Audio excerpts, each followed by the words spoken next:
A beautiful evening to you and welcome to News Express, a flashy bulletin covering national, state, politics, business, global sport, and entertainment news. Let's begin with the headlines. Governor Yebanji commissions new builders market, reinstate commitment to enabling business environment. Federal government proposes new rule for retired military officers. NLC rejects proposed decentralization of minimum wage.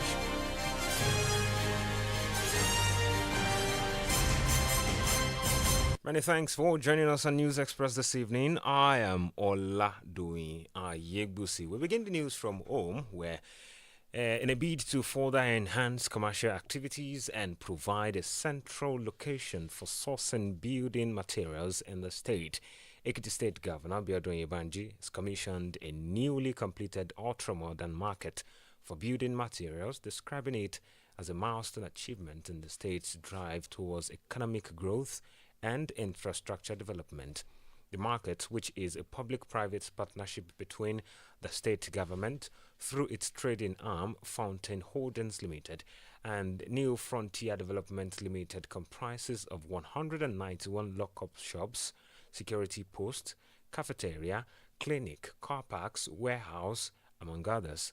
While inaugurating the complex in Ado-Ekiti, Governor Yebanji said the project is in line with his administration's commitment to creating an enabling environment for business to thrive, adding that the market would not only ease access to building materials, but also stimulate local trading, create jobs, and boost the internal generated revenue (IGR).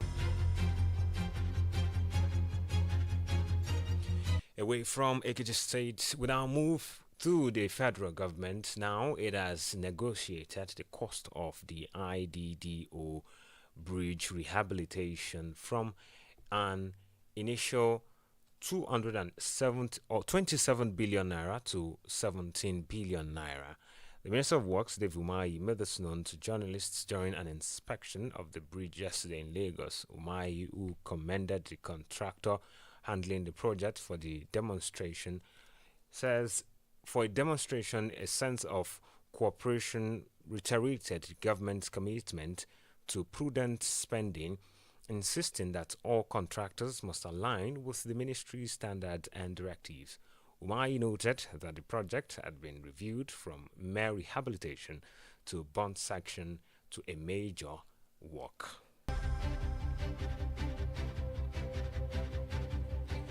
The Niger Delta Development Commission (NDDC) is partnering with the Nigerian Liquefied Natural Gas Limited to ensure the speedy completion of the 27.1-kilometer Bonny Ring Road and bridges in the Bonny local government area of Rivers State. The NDDC Managing Director, Samuel Ogbuku, who stated this during the inspection of the project, reiterated the Commission's determination to deliver the road alongside several others. This was contained in a statement issued in Port Harcourt today by the NDDC Director of Corporate Affairs, Saledi Thompson Wakama.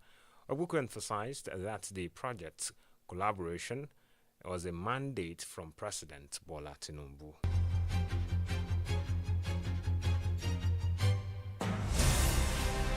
Meanwhile, the federal government says it is open to negotiating the release of the detained leader of the indigenous people of Biafra, IPOB, Nnamdi Kanu, but insists it should not be used as a condition for political support. Minister of Works, Senator Dave Umahi, stated this last night while addressing journalists in Lagos. He dismissed reports suggesting that the Southeast is making Kanu's release a prerequisite for backing President Tinubu's administration. The minister, who hailed Tinubu for his performance in office so far, said the president is a listening leader and expressed belief that Kanu's release would eventually come through divine grace and dialogue, not pressure or political demands. Still staying with the federal government now, the National Security Advisor, Malam Nuhu Ribadu, said that the federal government is proposing National Veteran Security Initiative aimed at formally integrating retired officers into key roles, including advisory, intelligence, and community conflict resolution. Ribadu announced this at the 50th anniversary of the Nigerian Defense Academy and the 18 regular course alumni at the Army Headquarters Command Offices in MESS in Abuja. The NSA urged retired military officers to return to active roles in national security, describing them as critical to the country's stability.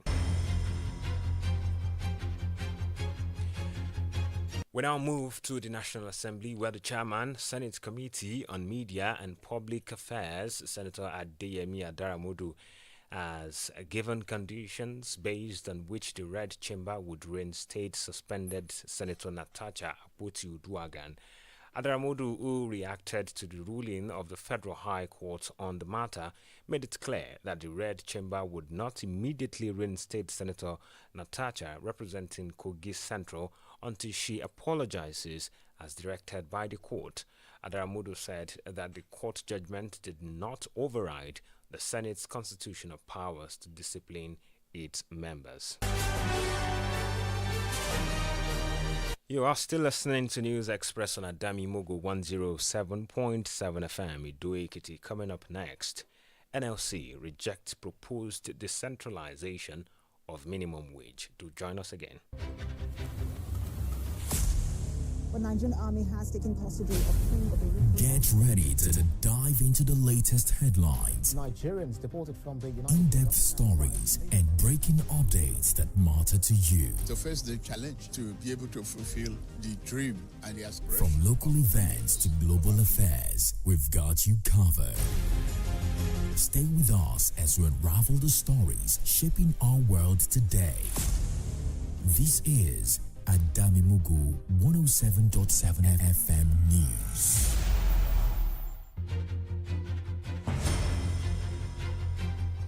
Welcome back and thanks for joining us again. You can subscribe to our YouTube channel and follow us on Facebook via Adamimogo 107.7 FM Ido Ekiti. For happenings around you or news and queries, please contact our newsroom on 0915 786 8095.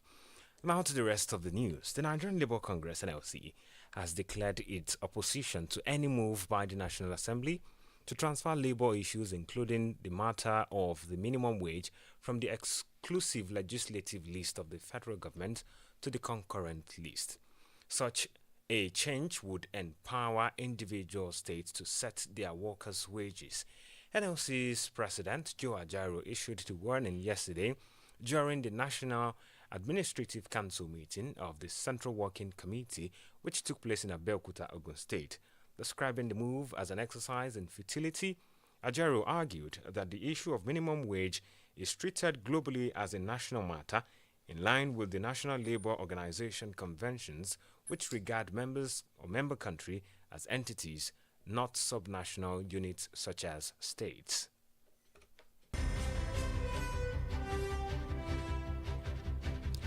We now move to politics now, and we begin with the new Nigerian People's Party (NNPP) has said that its 2023 presidential candidate Rabiu Kwankwaso do not have its platform to contest against President Bola Tinubu and or any other presidential candidate at the moment in 2027. The NNPP National Chairman Dr. Agbo Major made this known in a statement today, and according to him, Major, which is the chairman, speaking on the backdrop of claims by Buba Galadima that Kwankwaso will stay and run for presidency on the NNPP platform. Galadima, who claims that there is no evidence that Kwankwaso is joining the All Progressives Congress APC, as speculated, said they would strategically stay in the NNPP until the whistle is blown for 2027 politics, urging Nigerians to support Kwankwaso to take over as president. Agbo stated that the NNPP platform is close to Kwankwaso and Galadima, who had long been expelled from its fold for anti-party activities.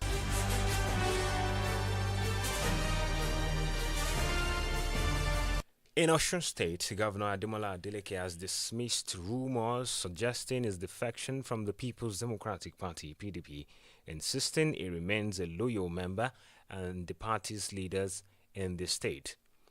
In a post on X today, Governor Adeleke, who defeated APC candidate Gboyega Oyetola in the 2022 Osun governorship election, clarified his position or his political stance amid growing speculation over a possible defection. This is not the first time Governor Adeleke has had to debunk defection rumors. In May, during a meeting with key stakeholders, he reiterated that he had no intentions of leaving the PDP for the APC. Governor Adeleke's reassurance also follows a private visit to President Bola Tinubu's Ikoyi residence in Lagos on June 3rd, alongside his brother Adedeji Adeleke and Afrobeat star David Adeleke, alias Davido.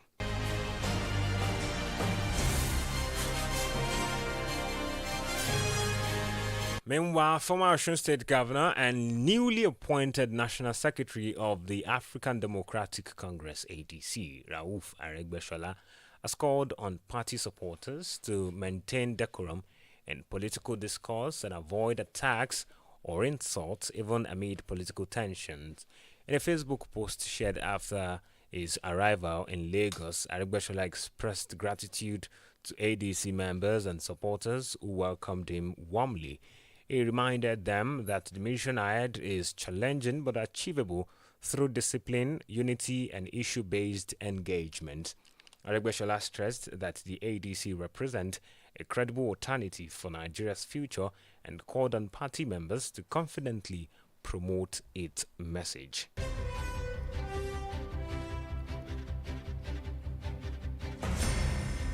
And in Oyo State, the Minister of Power, Abayo Adelabu, has met with all Progressive Congress APC leaders and stakeholders in Ogbomosho and Oyo Zone in the state.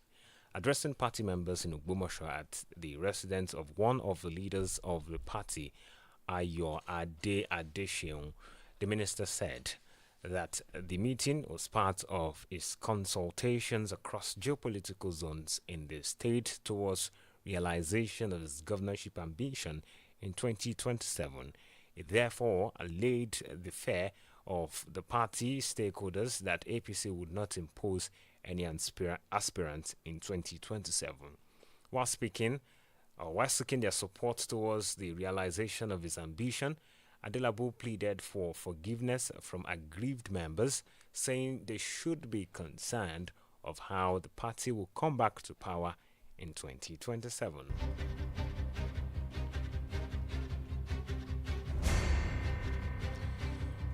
We now move outside Nigeria now. Unarmed foreigners and rescuers are desperately searching for at least 20 missing girls from a riverside summer camp after torrential rains caused a catastrophic flood that killed at least 24 people as it swept through south central Texas. Care Country Sheriff Larry Leither reviewed these at an evening press conference as rescue teams scrambled to locate stranded residents in the region northwest of San Antonio. Texas Lieutenant Governor Dan Patrick said at a previous news conference that some of the dead are children.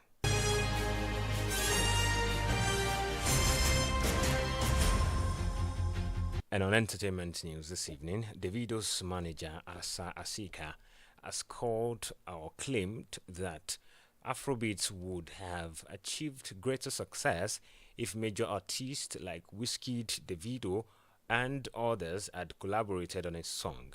According to him, in a viral video, he said a joint project would have increased global ticket sales and further elevated the Afrobeat genre.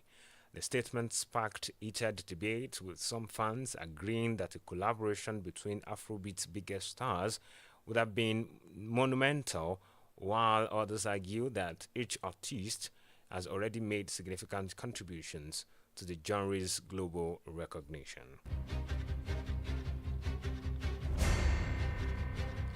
And finally on sports this evening, head coach Eric Chile has released a 35-man provisional list for the Super Eagles B squad ahead of the eighth African Nations Championship, that's CHAN 2025. The list include Captain Junior Unduka and Papa Daniel Mustafa, both considered key to Nigeria's home-based national team preparations. The CHAN tournament will be hosted in August by Kenya, Tanzania and Uganda. Report says the tournament is exclusive to players competing in their domestic leagues. A statement by Ademola Olajire, Director of Communications at the Nigerian Football Federation (NFF), confirmed this development. Forward Anas Yusuf features prominent along with several established names in the Nigerian Premier Football League.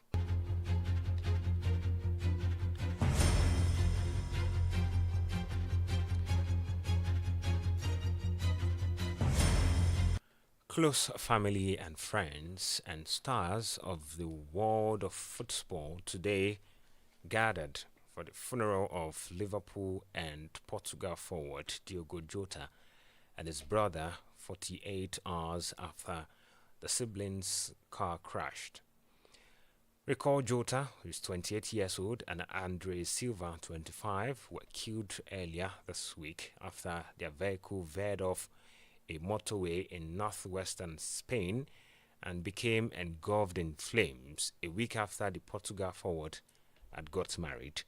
According to reports, the funeral service, which began at 9 a.m., was held at his hometown of Gondoma near Porto and was conducted by the Bishop of Porto.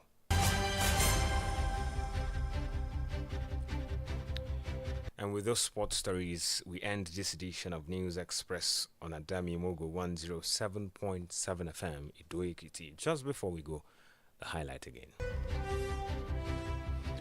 We told you that here in Ekiti State, in a bid to further enhance commercial activities and provide its central location for sourcing building materials in the state, Governor Oladoyin Ayegbusi has commissioned a newly completed ultra-modern market for building materials, describing it as a milestone achievement in the state's drive towards economic growth and infrastructure development. We also told you that the National Security Advisor, Malam Nuhu Ribadu, said the federal government is proposing a national veteran security initiative aimed at formally integrating retired officers in key roles, including advisory, intelligence, and community conflict resolution. Finally, we reported that the Nigerian Labour Congress, NLC, has declared its opposition to any move by the National Assembly to transfer labour issues, including the matter of minimum wage, from the exclusive legislative list of the federal government to concurrent list. And that's News Express this evening on Adamimogo 107.7 FM, Olojudo's Palace, Ido-Ekiti.